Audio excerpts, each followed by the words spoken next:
ใหม่ผ่านมันเกือบครึ่งปีแล้วนะ2024เนี่ยก็คิดว่าอาจจะมาแนะนำหนังสือที่เกี่ยวกับความยั่งยืนนะคะที่ค่อนข้างจะสำหรับเหมาะกับคนที่อาจจะเพิ่งเริ่มเนาะที่ไม่ได้เป็นแนวผู้เชี่ยวชาญแล้วนะคะก็อาจจะอ่าน2-3 เล่มนี้ได้นะคะที่ก็เป็นหนังสือที่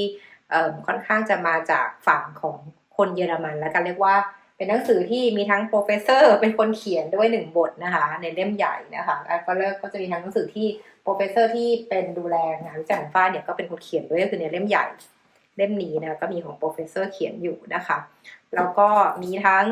เล่มที่อันนี้ก็คือเพื่อนร่วมเรียนมหาลัยนะคะที่ตอนนั้นก็ไปเรียนป.โทอยู่แล้วเขาก็เรียนป.เอกอยู่เนี่ยก็เป็นคนเขียนเล่มนี้นะคะแล้วก็เล่มสุดท้ายนะคะก็เป็นเล่มที่บางหน่อยนะคะก็อันนี้ก็เป็นแนวของคนเยอรมันเป็นคนเขียนกันก็จะมี reference หรือ case study ที่ก็มาจากอาจจะเป็นฝั่งของบริษัทเยอรมันค่อนข้างเยอะหน่อยนะคะก็อันนี้เป็น3 เล่มเลยนะคะก็เล่มแรกเลยคิดว่าอาจจะรีวิวเนี่ยก็คงเป็นเล่มนี้นะคะที่ค่อนข้างจะมีความฟอร์แมตหรือมีความแตกต่างจากอีก2 เล่มหนึ่งอย่างเห็นได้ชัดเลยนะคะเพราะว่ามันเป็นเล่มที่พูดถึงเรื่องของ business model นะคะคือการออกแบบ business model ที่เป็นการตอบโจทย์เรื่องความยั่งยืนหรือว่ามีความยั่งยืนเป็นกลยุทธ์ของธุรกิจโดยตรงเลยนะคะก็เนื้อหาเนี่ยก็เป็นเรื่องพูดถึงแพทเทิร์นนะคะว่ามันมีรูปแบบอะไรบ้างที่คุณสามารถนำไปปรับใช้ได้นะคะซึ่งก็อันนี้ก็ถ้าคนไทยอ่านเนี่ยก็ต้องบอกว่าต้องรู้ให้เข้ากับบริบทของประเทศไทยว่าจะเป็นเรื่องของวัฒนธรรมผู้บริโภคหรือแม้แต่นโยบายของภาครัฐนะคะว่าเราจะใช้แพทเทิร์นเหล่านี้ได้ไหมนะคะซึ่งหนังสือเนี่ยก็ทำได้น่าอ่านนะเพราะว่าเป็นการพูดถึงหลายๆด้านนะคะมีเรียกว่ามีสีสันมีความมีแฮชแท็กต่างๆนะคะแล้วก็เป็นการยกตัวอย่างให้เห็นนะคะว่า45 แพทเทิร์นที่ว่าเนี่ยมันมีอะไรกรอบความคิดอะไรบ้างนะคะโดยว่าเริ่มต้นเนี่ยเขาก็จะมีการพูดถึงนะคะว่า45 แพทเทิร์นเนี่ยเขาแบ่งเนื้อหากันเป็นอย่างไรบ้างนะคะโดยที่ก็มีการพูดถึงนะคะว่าใน45 แพทเทิร์นนะคะแบ่งเป็น11 กลุ่มใหญ่ๆนะคะที่มีความแตกต่างกันนะคะจัดกลุ่มนะคะโดยที่กลุ่มแรกเนี่ยพูดถึงเรื่องเป็นเนื้อหาของการเรียกว่าใช้ราคาหรือคุณตั้งราคาขึ้นมานะเป็นตัวตั้งนะคะกลุ่มที่2มาดูเรื่องของการเงินนะคะเป็นเรื่องของการ crowdfunding microfinance นะคะแล้วก็กลุ่มที่3เนี่ยเป็นการพูดถึงเรื่องของการออกแบบอย่าง eco design ออกแบบอย่างเป็นมิตรต่อสิ่งแวดล้อมนะคะแล้วก็เป็นการกลุ่มที่4เป็นการพูดถึงเรื่องของการติดรูปนะคะคือเรียกว่าเหมือน circular economy นะคะ circularity นะคะเรียกว่าทำอย่างไรให้ทรัพยากรเนี่ยมันไม่เกิดการสูญหายไประหว่างที่ใช้งานนะคะกลุ่มที่5เนี่ยเป็นการพูดถึงเรื่องของ supply chain นะคะดูแลเรียกว่าห่วงโซ่อุปทานนะคะกลุ่มที่6เนี่ยน่าจะเป็นส่วนที่ค่อนข้างตอบโจทย์ประเทศไทยคือเป็นในเรื่องของการ giving นะคะคือเป็นการที่แบบเป็นการบริจาคสินค้าหรือบริการทำอย่างไรได้บ้างที่เป็น business model นะคะกลุ่มที่7เนี่ยก็จะเป็นการพูดถึงนะคะเรื่องของการที่เราพยายามสร้างนะคะทางนะคะสร้างโอกาสให้กับกลุ่มคนที่อาจจะอยู่เป็นคนใช้ของหรือเป็นกลุ่มเปราะบางนะคะเรียกได้ว่าการออกแบบธุรกิจเนี่ยมันจะขึ้นมาจากการที่ดูซิว่าใครในสังคมของเราเนี่ยเป็นกลุ่มที่เหมือนไม่ได้รับการตอบโจทย์ไม่ได้รับการเหมือนเข้าถึงนะคะสิทธิ์ต่างๆที่มันเป็นสิทธิพื้นฐานเช่นจะบอกว่าเข้าถึง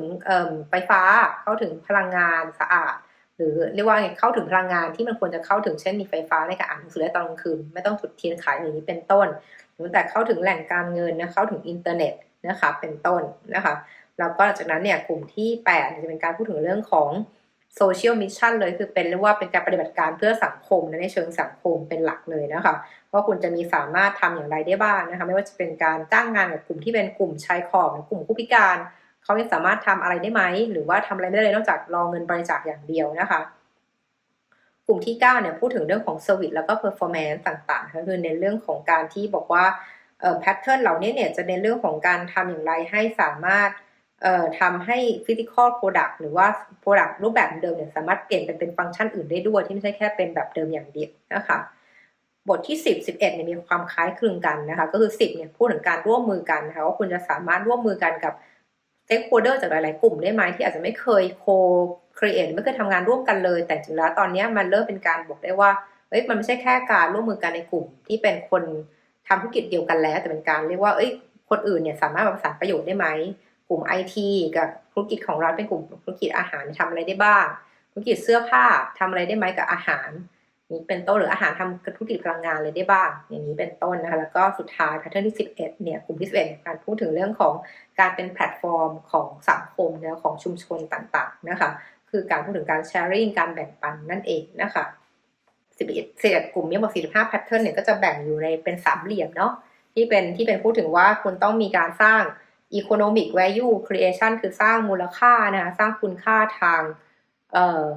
ธุรกิจนะคะหรือทางเรียกว่าสร้างเงินสร้างรายได้ได้ด้วยนะคะแล้วก็มีการพูดถึงเรื่อง ecological value creation นะคะคือการเรียกว่าสร้างคุณค่านะคะต่อสิ่งแวดล้อมนะคะแล้วก็เรียกว่าสุดท้ายคือการ social value creation คือเรียกว่าพูดถึงคนนะคะว่าเราสามารถสร้างธุรกิจโมเดลที่มันสามารถตอบโจทย์ปัญหาสังคมแก้ปัญหาสังคมอย่างไรได้บ้างนะคะในกลุ่มโดยเฉพาะกลุ่มประเทศที่ภาครัฐเนี่ยอาจจะไม่ค่อยฟังก์ชันเต็มที่หรือไม่ใช่เป็นกลุ่มประเทศที่เป็นสวัสดิการเนาะและสวัสดิการเนี่ยก็ธุรกิจก็จะมีบทบาทในการออกแบบ business model ที่ทำอย่างไรให้คนเนี่ยเข้าถึงสิ่งต่างๆที่มันควรจะเป็นสิ่งพื้นฐานต่อเขาได้นะคะอย่างที่ไปพูดไปเช่นการเข้าถึงไฟฟ้าการเข้าถึงอินเทอร์เน็ตเป็นต้นนะคะโดยที่หนังสือก็จะมีการพูด structure pattern ไว้นะคะว่าเขาพูดถึงอะไรแล้วก็มีข้อจำกัดอย่างไรบ้างตั้งแต่ต้นนะคะโดยที่นะคะเขาก็อยากให้เล่มนี้เป็นแค่เหมือนตัวที่แบบช่วยให้คำแนะนำนะคะช่วยให้แบบไอเดียในการที่คุณจะไปคิดต่อยอดนะคะไม่ได้หมายถึงว่ามันเป็นแบบเหมือน absolute นะคะเรียกว่าคุณทำปุ๊บคุณจะได้ผลประโยชน์หรือคุณจะได้ business model แบบนั้นเลยนะคะแล้วก็เนี่ยก็จะมีการให้คำนิยามต่างๆนะคะว่า business model ของเขาหมายถึงอะไรนะคะแล้วก็เรื่องของ value creation เนี่ยมันจะเป็นอะไรได้บ้างนะคะเป็น value ที่พูดถึงแต่ตัวเงินหรือเปล่าหรือเป็นพูดอย่างไรนะคะก็อันนี้นะคะแล้วก็เขาก็จะมีการพูดถึงนะคะว่าแพทเทิร์นต่างๆเนี่ยมันสามารถใช้ได้ในธุรกิจไหนจริงๆบ้างนะคะอันนี้ก็เป็นตัวอย่างที่คิดว่าอาจจะเหมาะสมกับคนที่มองหานะคะเรียกว่าความคิดสร้างสรรค์นะคะในการทำอย่างไรธุรกิจและบริการของเราดีนะคะหรือแม้แต่กลุ่มสตาร์ทอัพก็ตามทีว่ามันมีโอกาสตรงไหนไหมที่เราต้องมองให้กว้างขึ้นนะไม่ได้มองแค่ในกลุ่มสตาร์ทอัพด้วยกันนะแต่มันมีอีโคซิสเต็มอื่นไหมที่คุณสามารถเข้าไปปลักอินแล้วก็ทำงานด้วยกันได้นะคะเล่มต่อมาไม่หนามากนะคะพูดถึงเรื่องของ sustainability management นะคะก็เล่มนี้เนี่ยก็คิดว่าเป็นหนังสือที่ใช้สอนในมหาวิทยาลัยได้ด้วยนะคะโดยที่เนื้อหานะคะก็ตีพิมพ์มาเมื่อปี 2022 นะคะก็ไม่เก่าเลยนะคะก็แน่นอนมีการพูดถึงโควิด -19 อยู่แน่ๆนะคะโดยที่เนื้อหาเนี่ยเขาก็จะแบ่งเป็น chapter นะคะตั้งแต่เรื่องของตัวพูดถึงเรื่องของการ introduction นะการแนะนำนะคะเรียกว่าบทนำนะคะของการพัฒนาอย่างยั่งยืนนะคะแล้วก็การบริหารจัดการอย่างยั่งยืนเนี่ยคืออะไรนะคะพูดจากประวัติศาสตร์เลยเป็นต้นมาว่าเริ่มจากอะไรนะคะแล้วก็ต่อมาบทที่เป็นบทที่2บทใหญ่จะพูดถึงเรื่องของมุมมองของ stakeholder นะหรือผู้มีส่วนได้ส่วนเสียแต่ละคนนะคะที่มีต่อการบริหารจัดการอย่างยั่งยืนนะคะหลังจากนั้นเนี่ยกลุ่มต่อไปจะเป็นการพูดถึงเครื่องไม้เครื่องมือนะคะที่ต้องใช้ในการบริหารจัดการความยั่งยืนเช่นเรื่องของการทำมาร์เก็ตติ้งเรื่องของการบริหารจัดการทรัพยากรบุคคลในองค์กรเนี่ยก็เป็นความจำเป็นนะบริหารจัดการเรื่อง supply chain นะคะเป็นต้นพูดถึงเรื่อง logistics พูดถึง innovation ต่างๆนวัตกรรมในองค์กรแล้วก็พูดถึง sustainability accounting ด้วยนะคะว่าการบัญชีความยั่งยืนเนี่ยมันคืออะไรบ้างนะคะแล้วก็บทนี้จะรวมถึงเรื่องของการทำบัญชีคาร์บอนเป็นต้นนะคะแล้วก็มีการพูดถึงเรื่องของการทำความรายงานความยั่งยืนที่บริษัทไทยจะคุ้นอยู่แล้วเพราะตอนนี้เริ่มเป็นสิ่งที่โดนบังคับว่าต้องทำเนาะเป็นวันรีพอร์ตทุกปีนะคะอันเนี้ยก็จะเป็นส่วนที่พูดถึงเรื่อง3หลักใจความใหญ่ๆนะคะของเนื้อหาเล่มนี้นะคะมีการพูดถึงการใช้ดิจิทัลเข้ามามีส่วนในการสร้างความยั่งยืนในองค์กรด้วยนะคะเนื้อหาเนี่ยก็จะค่อนข้างเรียกว่าหนังสือจะค่อนข้างมีความมีสีสันหน่อยเนาะอาจจะไม่ได้น่าเบื่อเท่ากับหนังสือเทคบุ๊กทั่วๆไปขนาดนั้นนะคะก็คือมีการพูดถึงมีการสีสันมีการพูดถึง SDG ต่างๆด้วยนะคะแล้วก็มีการเป็นบล็อกเป็น case study นะคะก็คือว่าถ้าเนื้อหาเนี่ยมันมีเป็นบ็อกซ์แบบเนี้ยก็คืออันนี้เป็น case study นะคะที่เราอ่านดูได้ว่าเหตุการณ์ที่เกิดขึ้นจริงในทางธุรกิจเนี่ยมันมีอะไรบ้างนะคะ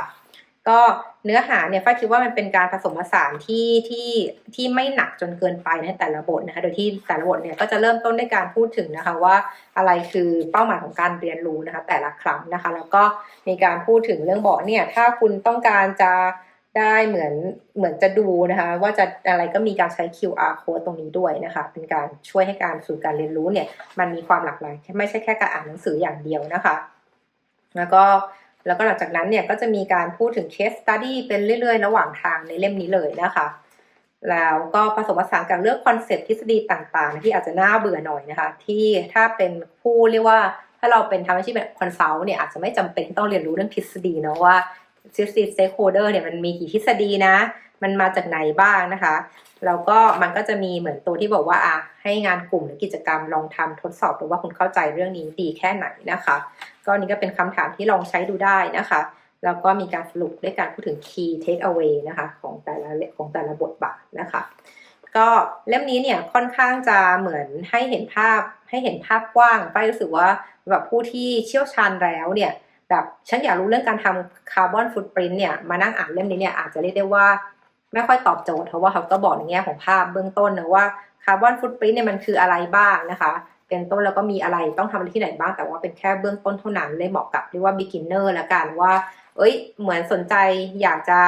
ต่อยอดงานอยากมาลองทำงานด้าน ESG ดูบ้างโดยที่เรามีแบ็กกราวด์เป็นนักกฎหมายหรือเป็นนักบัญชีนะคะหรือว่าเป็นในดูของเรื่องของ policy ดูรัฐศาสตร์มาอะไรอย่างเงี้ยค่ะอันนี้ก็น่าจะดูได้นะคะหรือแม้แต่คนที่ทำงานด้าน marketing ที่อยากจะทำเรื่อง marketing เรื่องความยั่งยืนให้มันแบบมีความเชี่ยวชาญและไม่เป็น green washing เนี่ยเล่มนี้ก็อาจจะตอบโจทย์ในเรื่องของว่า sustainability หรือความยั่งยืนเนี่ยคืออะไรนะคะแล้วค่อนข้างจะบางก็อาจจะดีกว่าเล่มนี้ ที่มันหนาเตอะเลยคือหนามากและหนักมากจริงๆแต่เล่มนี้เนี่ยเราก็จะใช้ประโยชน์ในการรีเฟอร์หลายๆอย่างได้เพราะมันก็เป็นคล้ายๆกึ่งเทคบุ๊กเลยนะคะก็คือไม่ได้น่าอ่านขนาดนั้นนะคะแล้วก็มีรูปภาพบ้างประกอบฉากบ้างนะคะก็เล่มนี้ชื่อว่า Corporate Sustainability นะคะเป็น second edition นะเป็นพิมพ์ครั้งที่2แล้วนะคะก็เป็นเน้นเรื่องของการ manage จัดการธุรกิจนะคะในโลกที่เปลี่ยนแปลงไปอันนี้ก็ชื่อผู้เขียนหรืออะไรหรือคนที่ contribute อยู่คนที่เป็นผู้ช่วยทำเล่มนี้เนี่ยก็ค่อนข้างจะมาจากเยอรมันเป็นส่วนใหญ่หรือแม้แต่ reference เนี่ยก็เป็นภาษาเยอรมันอยู่เหมือนกันเขาก็แปลภาษาอังกฤษให้เราให้อ่านได้ในมุมกว้างมากขึ้นนะคะโดยในแง่ของเนื้อหารายละเอียดเนี่ยก็ไม่ต่างจากเล่มบางเมื่อกี้เลยนะคะเพียงแต่ว่าอาจจะมีเรื่องรายละเอียดที่เพิ่มเติมเช่นเขาแบ่งออกมาเป็น4พาร์ทนะคะในเรื่องของการทำหนังสือเล่มนี้นะคะโดยที่พาร์ทแรกก็จะเป็นในเรื่องของ approach ต่างๆนะคะในการทำความยั่งยืนในองค์กรนะคะเสร็จแล้วก็พาร์ทที่2เนี่ยก็จะเหมือนเล่มเมื่อกี้ต้องคิดว่าพูดถึงเรื่องผู้เล่นนะคะ actor stakeholder ในกลุ่มการบริหารจัดการเรื่องนี้คือใครบ้างนะคะโดยเล่มนี้อาจจะเน้นเรื่องของการพูดถึง investor ค่อนข้างเยอะเลย sustainable finance คือเรื่องการเงินมากหน่อยนะคะแล้วก็มีการพูดถึงเรื่องตัวผู้บริโภคนะคะแล้วก็รัฐบาลด้วยนะคะส่วนพาร์ทที่3เป็นพูดถึงเรื่องกระบวนการในการสร้างบริหารจัดการความยั่งยืนนะคะก็ลงรายละเอียดแน่นอนเรื่องของ corporate governance นะการดูแลเรื่องของชื่อเสียงขององค์กรนะคะแล้วก็ reporting นะคะที่ดูพูดถึงเรื่อง double maturity ด้วยนะคะที่ตอนนี้ก็เป็นสิ่งที่ธุรกิจไทยก็กำลังทำอยู่นะคะแล้วก็พูดถึง business model ซึ่งน่าสนใจมากก็เพราะว่า business model คนเขียนเนี่ยก็คือไอคนที่เขียนเล่มเมื่อกี้ค่ะที่เป็น45 pattern เนี่ยอยู่ในนี้ด้วยนะคะแล้วก็อันนี้ก็เป็นโปรเฟสเซอร์ของฝ้ายเองนะคะก็เขียนในเรื่องของ part reporting นะคะก็เลยต้องรีเฟอร์ต้องใช้เล่มนี้ในการสอนหนังสือแล้วก็ทำงานด้วยนะคะโปรเฟสเซอร์คนเขียนนะคะแล้วก็พาร์ทสุดท้ายพาร์ทที่4จะเน้นเรื่องของ issue อันเล่มนี้จะค่อนข้างมีความอัปเดตกับเรื่องของตัว issue ในปัจจุบันนะคะว่าตอนนี้เรื่องของการบริหารจัดการความยั่งยืนเนี่ยมันมีประเด็นสังคมประเด็นสิ่งแวดล้อมอะไรบ้างที่มันค่อนข้างจะใหม่แล้วเราต้องดูแลถ้าเทียบจากเมื่อสัก10-20 ปีที่ไปเรียนเรื่องความยั่งยืนใน2007เนี่ยมันก็มีความเปลี่ยนแปลงหลายๆอย่างที่เป็นอิชชูเพิ่มขึ้นมานะคะโดยเล่มนี้เนี่ยก็เรียกว่า second edition คือพิมพ์ครั้งแรกเนี่ยปี2017นะคะแล้วก็เรียกว่าเป็นก่อนยุคโควิดเนาะแล้วก็แก้ไขอีกครั้งเนี่ยปี2023ก็คือปีที่แล้วนี่เองนะคะก็จะมีการพูดถึงเรื่องของความเปลี่ยนแปลงทางสังคมที่เกิดจากโควิดด้วยนะคะโดยยกตัวอย่างเช่นนะคะในพาร์ทที่4ที่พูดว่าเป็นการจัดประเด็นเรื่องสังคมใหม่ๆเนี่ยก็มีการพูดถึงประเด็นเรื่อง human rights นะคะขึ้นมาในหัวข้อหนึ่งเลยนะคะว่าเกี่ยวธุรกิจอย่างไรมีการพูดถึงเรื่องแรงงานนะคะโดยตรงกับห่วงโซ่อุปทานระดับโลกเนี่ยที่มันแบบไม่ได้อยู่แค่ประเทศยุโรปแล้วนะคะมันไปถึงประเทศไทยถึงบราซิลถึงแอฟริกาด้วยนะคะแล้วก็มีการพูดถึงเรื่อง climate change นะคะมีการพูดถึงเรื่อง corruption ค่ะในกลุ่ม governance นะคะแล้วก็มีพูดถึง international development นะคะแล้วก็สุดท้ายนี่ก็ตอบโจทย์ด้วยว่าแล้วเราจะไปยังไงต่อในแง่ของการบริหารจัดการเรื่องความยั่งยืนนะคะก็เล่มนี้นะคะในแง่ของแต่ละ chapter เนี่ยก็จะบอกได้ว่ามันค่อนข้างจะเป็นเทคบุ๊กมากๆเลยนะคะคิดว่าถ้าใครเป็นอาจารย์จะเอาไปสอนหนังสือเนี่ยเล่มนี้ก็น่าจะใช้การได้นะคะเพราะว่าก็ จะมีการพูดถึงหลายๆอย่างพร้อมภาพแล้วก็ทฤษฎีประกอบด้วยนะคะอันนี้เป็นพาร์ทเรื่อง climate change นะคะก็เขาก็จะเริ่มเหมือนหนังสือทั่วไปเลยค่ะเหมือนเล่มเมื่อกี้เลยก็เริ่มด้วย learning objective นะคะแล้วก็ต่อมาด้วยการพูดถึงเรื่องของเราต้องการทำอะไรบ้างหัวข้อการเรียนมีอะไรบ้างนะคะก็เรียกว่าเป็นการ structure ที่อาจจะค่อนข้างเป็นหนังสือเรียนจริงๆนะคะแล้วก็สามารถไปปรับใช้กับบริบทของแต่ละประเทศนั้นได้เหมือนกันนะคะเพียงแต่ว่าอาจจะไม่ได้มีการยก case study เหมือนเล่มเล็กเมื่อกี้นะที่มีการยก case study ของแต่ละบริษัทมาให้ด้วยนะคะอันนี้ค่อนข้างจะเป็น conventional หน่อยนะคะแต่ชอบกลิ่นหนังสือมากเลยคือได้กลิ่นหนังสือแล้วรู้สึกว่าโอเคต้องทำงานแล้วนะมันดูเป็นเหมือนแบบบังคับว่ากลิ่นแบบนี้คือคุณต้องเขียนวิจัยต่อแล้วนะคะแล้วก็จะจบท้ายบทแต่ละบทนะคะด้วยหลักการทั่วไปเลยก็คือมีการเขียนข้อสรุปนะคะว่าบทนี้พูดถึงอะไรนะคะแล้วก็หลังจากนั้นเนี่ยก็มีการพูดถึงเรื่องของquestion นะคะถ้าคุณเข้าใจคุณต้องสามารถตอบคำถามเหล่านี้ได้นะคะแล้วก็มีการพูดถึงเรื่องถ้าอยากอ่านอะไรเพิ่มเนี่ยก็มี further resource ด้วยนะคะก็ให้ไปหาความรู้อ่านเพิ่มเติมได้ด้วยนะคะซึ่งตรงนี้ก็คิดว่าน่าจะเหมาะนะคะกับเช่นกันนะคะกับเราอาจารย์นะคะที่จะต้องสอนหนังสือนะคะหรือว่าผู้ที่เพิ่งเริ่มต้นนะคะในเรื่องของความยั่งยืนหรือว่าอยากต่อยอดเรียกว่าจากงานที่ตัวเองทำอยู่เนี่ยมาดูเรื่องความยั่งยืนมากขึ้นหรือว่ามันเกี่ยวกับฉันสามารถต่อยอดความรู้ของฉันได้ในเรื่องกฎหมายไปสู่เรื่องความยั่งยืนได้มุมไหนบ้างฉันมีความรู้เรื่องของการดูแลบริหารจัดการพนักงานทรัพยากรบุคคลอยู่แล้วแล้วความยั่งยืนในทรัพยากรบุคคลเนี่ยคืออะไรก็เรื่องนี้ก็ตอบโจทย์เหมือนกันนะคะซึ่งก็อีกครั้งหนึ่งเหมือนกันแวมว่ามันไม่เหมาะกับผู้เชี่ยวชาญแล้วนะคะคือถ้าเกิดผู้เชี่ยวชาญจะมาอ่านหรือทำงานด้านนี้อยู่แล้วเนี่ยก็อาจจะมารีเฟรชนะคะมาอัปเดตความรู้หน่อยว่าหนังสือเทคบุ๊กเนี่ยมันเป็นการพูดทฤษฎีอะไรใหม่ๆเพิ่มขึ้นไหมในเรื่องของการบริหารจัดการองค์กรอย่างยั่งยืนนะคะอาจจะเป็นจุดที่สามารถหาประโยชน์ได้นะคะจากกลุ่มผู้เชี่ยวชาญแล้วนะคะหรือว่าถ้าเกิดคุณจะต้องไปเตรียมสอนคนใหม่ๆต้องไปคุยกับคนที่เขาเพิ่งเริ่มเนี่ยเล่มนี้อาจจะเป็นการช่วยกรอบความคิดของเราได้ว่าถ้าคุณทำนี้มา20ปีทำเรื่องนี้มา10ปีแล้วเนี่ยคุณก็คงจะรู้สึกว่าทำไมต้องพูดเรื่องนี้ด้วยก็น่าจะเข้าใจอยู่แล้วไหมแต่ว่าถ้ามาอ่านหนังสือเล่มนี้จะได้รู้ว่าคนที่เขาเพิ่งเริ่มเนี่ยเขาก็มีคำถามอะไรบ้างที่คุณต้องมาปูพื้นเขาหน่อยนะคะมีการแบบรับพอบอกหน่อยว่าเรากำลังคุยเรื่องอะไรมีที่มาที่ไปอย่างไร อันนี้ก็แบบจะเป็นวัตถุดิบที่ดีของผู้ที่เชี่ยวชาญในเรื่องนี้แล้วเนี่ยมาหาวิธีการในการคุยกับคนที่เขาไม่รู้เรื่องเนี่ยให้เข้าใจได้อย่างไรนะคะก็วันนี้ขอบคุณที่ติดตามแล้วเจอกันใหม่ครั้งหน้าสวัสดีค่ะ